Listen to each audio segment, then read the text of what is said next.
Advocate S Jayasuryan, ഒരു പ്രധാനപ്പെട്ട ഒരു കാര്യം, ഈ രാഷ്ട്രീയ ചർച്ചകൾ, ഈ ഡൽഹിയിലെ തെരഞ്ഞെടുപ്പ് ഫലം പുറത്തു വന്നപ്പോൾ ഉണ്ടായ ഒരു പ്രധാനപ്പെട്ട ചർച്ചകളിലൊന്ന് ആം ആദ്മി പാർട്ടിയും കോൺഗ്രസും ഒക്കെ ഒന്നിച്ച് നിന്നിരുന്നെങ്കിൽ BJP ഭരണത്തിലെത്തുന്നത് തടയാമായിരുന്നു എന്നുള്ള തരത്തിലായിരുന്നു. അതായത് ഇന്ത്യ സഖ്യം ഉണ്ടായിരുന്നുവെങ്കിൽ BJP ഭരണത്തിലെത്തുന്നത് തടയാമായിരുന്നു എന്നുള്ള ചില വിശകലനങ്ങൾ കൂടി കാണാൻ ഇടയായി. എന്താണ് BJPയുടെ ഒരു വിലയിരുത്തൽ? ഇന്ത്യ സഖ്യം നിലനിന്നിരുന്ന ഒരു ലോക്സഭാ തെരഞ്ഞെടുപ്പായിരുന്നല്ലോ കഴിഞ്ഞത്. എന്നിട്ട് പോലും അവിടെ മൂന്നാമത് തവണയും നരേന്ദ്രമോദി അധികാരത്തിലെത്തി എന്നുള്ളത് നമ്മൾ കണ്ടതുമാണ്. പക്ഷേ ഡൽഹിയിൽ ഇത്തരത്തിൽ കോൺഗ്രസും ആം ആദ്മി പാർട്ടിയും എല്ലാം സഹകരിച്ച് നീങ്ങിയിരുന്നുവെങ്കിൽ BJP ഭരണത്തിലെത്തുന്നത് തടയാമായിരുന്നു എന്നുള്ളൊരു വിശകലനം കണ്ടു. എന്താണ് അതേപ്പറ്റിയുള്ള അഭിപ്രായം, ജയസൂര്യൻ? വിനോദ് ചോദിച്ച ചോദ്യം വളരെയേറെ രാഷ്ട്രീയ പ്രാധാന്യമുള്ള ഒരു ചോദ്യമാണ്. അത് പ്രത്യേകിച്ച് കോൺഗ്രസിനെ സംബന്ധിച്ചിടത്തോളം വിലപ്പെട്ട ഒരു ചോദ്യം കൂടിയാണ്. പൊതുവെ പുറമേ നിന്ന് നോക്കുമ്പോൾ നമുക്ക് വേണമെങ്കിൽ ശതമാന കണക്കുകളും വോട്ടിന്റെ എണ്ണവും വെച്ചുകൊണ്ട് അങ്ങനെ വാദിക്കാം. കോൺഗ്രസിന് കിട്ടിയിരുന്ന വോട്ടുകൾ ആം ആദ്മി പാർട്ടിക്ക് കൃത്യമായി കൊടുത്തിരുന്നുവെങ്കിൽ, അല്ലെങ്കിൽ അതിനുള്ള സാഹചര്യം ഒരുക്കിയിരുന്നുവെങ്കിൽ കുറച്ചുകൂടി കൂടുതൽ സീറ്റുകൾ ആം ആദ്മി പാർട്ടിക്ക് നേടാൻ സാധിക്കുമായിരുന്നു, മാന്യമായിട്ടുള്ള ഒരു സംഖ്യയിലേക്കെങ്കിലും അവർക്ക് എത്താൻ സാധിക്കുമായിരുന്നു എന്ന് വാദിക്കുന്നവരുണ്ട്, എന്ന് ചോദിക്കുന്നവരുണ്ട്. പക്ഷേ ഡൽഹിയുടെ രാഷ്ട്രീയ യാഥാർത്ഥ്യം തൊട്ടറിയുമ്പോഴാണ് നമുക്ക് ഈ വസ്തുത മനസ്സിലാവുക. കോൺഗ്രസ് അവിടെ എടുത്ത നിലപാട് വളരെയേറെ ബുദ്ധിപരമായിരുന്നു, ശരിയായിരുന്നു എന്നുള്ളതാണ് എന്റെ അഭിപ്രായം. അതായത് കോൺഗ്രസ് ഒറ്റയ്ക്ക് മത്സരിക്കാൻ തീരുമാനിച്ചു, അല്ലെങ്കിൽ ആം ആദ്മി പാർട്ടി കോൺഗ്രസിനെ വേണ്ട എന്ന് പറഞ്ഞ് ഇന്ത്യ സഖ്യമൊക്കെ മറന്ന് അവരെ അങ്ങ് മാറ്റി നിർത്തിയത് കോൺഗ്രസിന് ഗുണമായി. അതുകൊണ്ട് കഴിഞ്ഞ തവണ ഉണ്ടായിരുന്നതിനേക്കാൾ 2.5% വോട്ട് വർദ്ധിപ്പിക്കാൻ കോൺഗ്രസിന് സാധിച്ചു. അപ്പൊ കോൺഗ്രസിനെ സംബന്ധിച്ചിടത്തോളം അവർ പിറകോട്ടല്ല പോയത്, മുന്നോട്ടാണ് പോയത് ഒറ്റയ്ക്ക് നിന്നപ്പോൾ. എന്നാൽ മറിച്ച് കോൺഗ്രസ് ആം ആദ്മി പാർട്ടിക്ക് പിന്തുണ കൊടുത്തു, ഒരു സഖ്യം ഉണ്ടാക്കിയിരുന്നു എന്നിരിക്കട്ടെ. കഴിഞ്ഞ ലോക്സഭാ തെരഞ്ഞെടുപ്പിൽ നമ്മളത് കണ്ടതാണ്. കോൺഗ്രസും ആം ആദ്മി പാർട്ടിയും കൂടെ ഒന്നിച്ചു നിന്നു. ഒന്നിച്ചു നിന്നപ്പോഴും ഡൽഹി BJP തൂത്തുവാരികയാണ് ഉണ്ടായത്. 10ൽ 7 സീറ്റ് നേടി. അല്ലല്ല, 7 സീറ്റ് നേടി. അതായത് ഡൽഹിയിലെ 7 സീറ്റ് ആകെ ഉള്ളതിൽ 7 സീറ്റും BJP തന്നെ നേടി. അപ്പോൾ ഈ സഖ്യം അവിടെ അപ്രസക്തമായി പോയി. എന്നാൽ ഇവിടെ ഇത്തവണ കോൺഗ്രസ് ആം ആദ്മി പാർട്ടിയെ പിന്തുണച്ചിരുന്നു എങ്കിൽ സംഭവിക്കുമായിരുന്നത് കോൺഗ്രസിന്റെ വോട്ട് കൂടി BJPയിലേക്ക് പോകുമായിരുന്നു. ആ തീരുമാനത്തിനെതിരെ ശക്തമായ ജനവികാരം ഉണരുമായിരുന്നു. അങ്ങനെ വന്നാൽ ഇന്ന് ആം ആദ്മി പാർട്ടിക്ക് ലഭിക്കുന്ന 22 സീറ്റ് പോലും ലഭിക്കുമായിരുന്നില്ല എന്നുള്ളതാണ് സത്യം. അതായത് ആം ആദ്മി പാർട്ടിയുടെ സീറ്റ് എന്ന് പറയുന്നത് 10-ന് താഴെ പോകുമായിരുന്നു. അതിന്റെ കണക്കുകൾ നോക്കിയാൽ വളരെ വ്യക്തമായിട്ട് അത് മനസ്സിലാവും. അതുകൊണ്ട് കോൺഗ്രസ് ശരിക്കും പറഞ്ഞാൽ ആം ആദ്മി പാർട്ടിയെ സഹായിക്കുകയാണ് ചെയ്തത്. കോൺഗ്രസ് സ്വയം സഹായിച്ച് 2.5% വോട്ട് കൂട്ടി. ആ തീരുമാനം ആം ആദ്മി പാർട്ടിക്ക് ഗുണമായി വന്നു. അല്ലായിരുന്നുവെങ്കിൽ കോൺഗ്രസിന്റെ വോട്ട് ആം ആദ്മി പാർട്ടിക്ക് പോകുമായിരുന്നില്ല, മറിച്ച് BJPയിലേക്ക് പോകുമായിരുന്നു. അത്രമാത്രം വിരോധം അവിടെ ഈ സഖ്യത്തിനെതിരെ ഉണ്ടായി. ഇത് കഴിഞ്ഞ തവണ ലോക്സഭാ ഇലക്ഷന്റെ റിസൾട്ടിൽ നിന്ന് കോൺഗ്രസ് മനസ്സിലാക്കിയത് കൊണ്ടാണ് ഇത്തവണ ഒറ്റയ്ക്ക് നിൽക്കാമെന്നുള്ള രാഷ്ട്രീയ തീരുമാനമെടുത്തത്. കോൺഗ്രസ് എടുത്ത ശരിയായ തീരുമാനമായിരുന്നു അത്. അതുകൊണ്ട് 2.5% വോട്ട് കൂടി. മാത്രമല്ല, ഒരു രാഷ്ട്രീയ പാർട്ടി എന്നുള്ള നിലയിൽ കോൺഗ്രസ് അവിടെ ബാക്കിയുണ്ടാവും.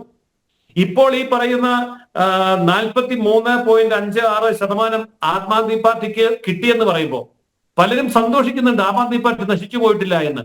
പക്ഷേ ഞാൻ ഉറപ്പിച്ചു പറയുന്നു, ഈ വോട്ട് ഇപ്പോൾ ഒരു ഇലക്ഷൻ നടത്തുകയാണെങ്കിൽ 43% എന്നുള്ള ആം ആദ്മി പാർട്ടിയുടെ വോട്ട് 3% കുറയും. അത്രമാത്രം അവരുടെ വിശ്വാസ്യത നഷ്ടപ്പെട്ടു പോയിരിക്കുന്നു. ആം ആദ്മി പാർട്ടി വീണ്ടും അധികാരത്തിൽ വരണമെന്നും ആഗ്രഹിക്കുന്ന രീതിയിലുള്ള അവരുടെ പ്രചാരവേലയ്ക്ക് പ്രസക്തിയില്ല എന്ന് ജനങ്ങൾ മനസ്സിലാക്കിയ സാഹചര്യത്തിൽ ഇനി സംഭവിക്കാൻ പോകുന്നത്, ആ പാർട്ടി എന്ന് പറയുന്ന അത് പാർട്ടിയല്ല എന്ന് നമ്മുടെ അഡ്വക്കേറ്റ് സെബാസ്റ്റ്യൻ പോൾ പറഞ്ഞത് 100% ശരിയാണ്. അതൊരു ജനകീയ വികാരം മാത്രമാണ്, അതൊരിക്കലും ഒരു പാർട്ടിയല്ല. അതിന്റെ പിന്നിൽ നടന്ന സംഭവങ്ങളെ കുറിച്ച് നമ്മൾ കൂടെ ചിന്തിക്കേണ്ടതായിട്ടുണ്ട്. ആം ആദ്മി പാർട്ടിയെ ഇതുവരെ കൊണ്ടുവന്നത് ആരാണ്?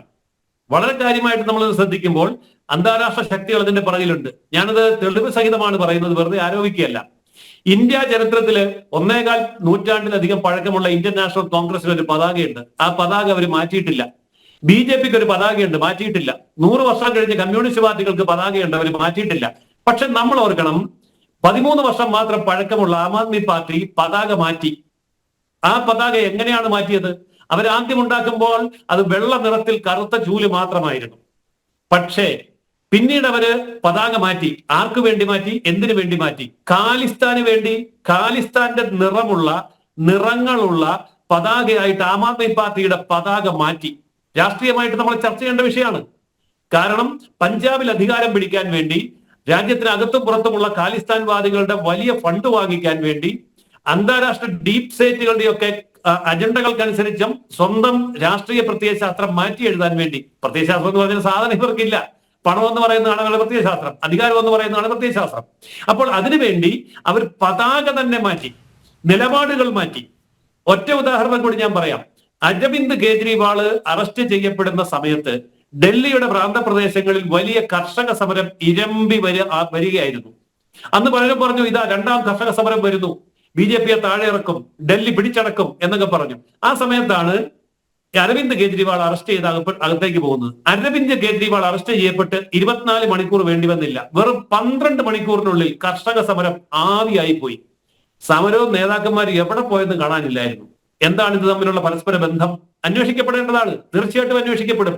അതുകൊണ്ട് അന്താരാഷ്ട്ര രംഗത്ത് ഇന്ത്യയെ തകർക്കാൻ വേണ്ടിയുള്ള ഡീപ് സ്റ്റേറ്റ് സംവിധാനങ്ങളുടെ പിണിയാളായിട്ടും ഉപകരണമായിട്ടും പ്രവർത്തിച്ച അതിഭീകരമായിട്ടുള്ള ഒരു ഇന്ത്യ വിരുദ്ധ മൂവ്മെന്റ് ആയിട്ടാണ് ഈ ആം ആദ്മി പാർട്ടിയെ നമ്മൾ കാണേണ്ടത്. അണ്ണാ ഹസാരയുടെ മൂവ്മെന്റിനെ രാഷ്ട്രീയമായി പരിവർത്തനപ്പെടുത്തി അന്ന് തന്നെ അണ്ണാ ഹസാരയുടെ ശാപം ഏറ്റുവാങ്ങിക്കൊണ്ട് തുടങ്ങിയ ഇവർ ഇന്ത്യ വിരുദ്ധ ഫണ്ടിങ്ങിന്റെ പേരിലാണ് നാളിതുവരെ പിടിച്ചിരുന്നത്. അതുകൊണ്ട് ആം ആദ്മി പാർട്ടി എന്ന് പറയുന്ന രാജ്യവിരുദ്ധ ശക്തിയെ, അത് തെളിയിക്കപ്പെടാൻ പോകുന്നതേ ഉള്ളൂ കോടതികളിൽ, തീർച്ചയായിട്ടും തെളിയിക്കപ്പെടും. രാജ്യവിരുദ്ധ ശക്തിയെ പരാജയപ്പെടുത്തേണ്ടത് കോൺഗ്രസിന്റെയും അതുപോലെ തന്നെ BJPയുടെയും ഈ രാജ്യത്തെ സ്നേഹിക്കുന്ന എല്ലാവരുടെയും ആവശ്യമായിരുന്നു. ആ ആവശ്യമാണ് ഇപ്പോൾ നിറവേറ്റപ്പെട്ടിരിക്കുന്നത്. ഇനി സംഭവിക്കാൻ പോകുന്ന കാര്യം കൂടി ഞാൻ പറയാം. പഞ്ചാബിലെ ഭരണം നഷ്ടപ്പെടാൻ പോവുകയാണ്. പഞ്ചാബിലെ ആം ആദ്മി പാർട്ടി അടിച്ചു പിരിയാൻ പോവുകയാണ്. ഒരു നല്ലൊരു വിഭാഗം കോൺഗ്രസിലേക്ക് പോകും. കോൺഗ്രസ് അതിനുള്ള കരുക്കൾ നീക്കുന്നതായിട്ടാണ് ഞാൻ അറിയുന്നത്.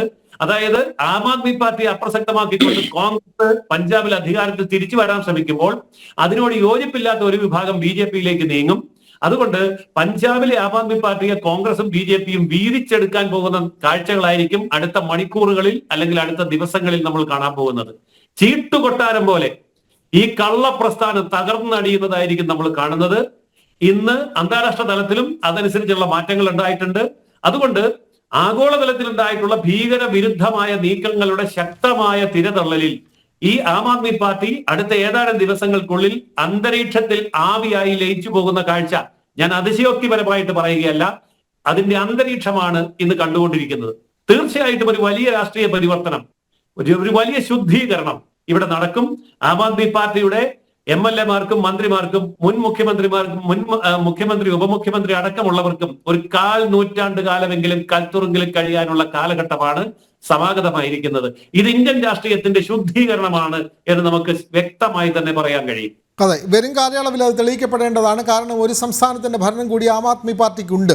Advocate S. ജയസൂര്യൻ പറഞ്ഞ പോലെ തന്നെ ആ സംസ്ഥാനത്ത് ആ പാർട്ടിയുടെ ഭാവി എന്ത് എന്നുള്ളത് വരും ദിനങ്ങളിൽ ആണ് നമുക്ക് മനസ്സിലാക്കേണ്ടത്.